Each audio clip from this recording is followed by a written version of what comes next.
Let me ask you this question. Should all blame for Russian aggression against Ukraine be put on Putin and the Kremlin, or all Russian society bears responsibility for it? I heard that argument quite often, that we should only take it as Putin's war, not a Russian war. It's not a good argument.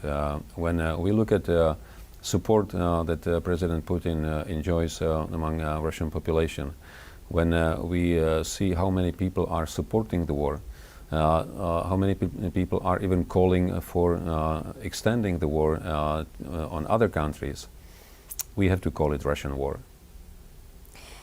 And what do you think about Russia's future? And should the Western countries, including Czechia, maintain ties with Russian opposition outside of Russia? Or are these people just politically hopeless emigrants who won't influence any processes in the future Russia?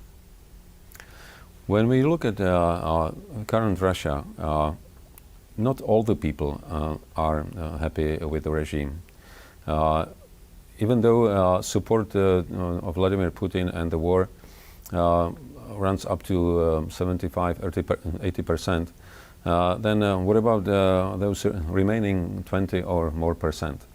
I'm sure that not all of the Russians are happy with the losses, with the reduced living standard, with the lack of number of commodities, with no opportunity to travel around, and also with the fact that Russians generally will be for now several generations considered barbarians for what they did.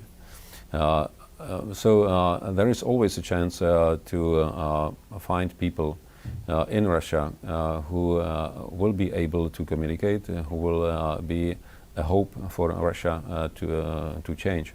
And from the other side, how do you view the attitude towards Russian citizens who reside in Europe and claim they don't support the Kremlin's position? Should they be allowed to extend visas or residence permits? Should students be granted opportunities to receive education and given opportunities to build in a career or business in the European Union?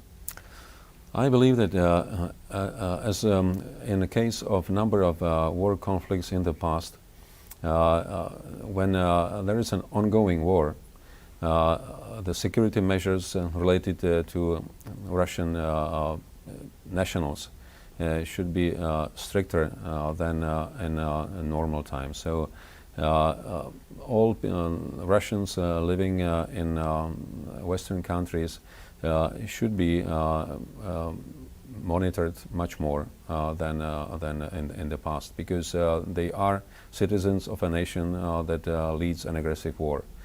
I think I can be sorry for these people, but at the same time, when we look back, when the Second World War started, all Japanese population living in the United States were under strict monitoring regime as well.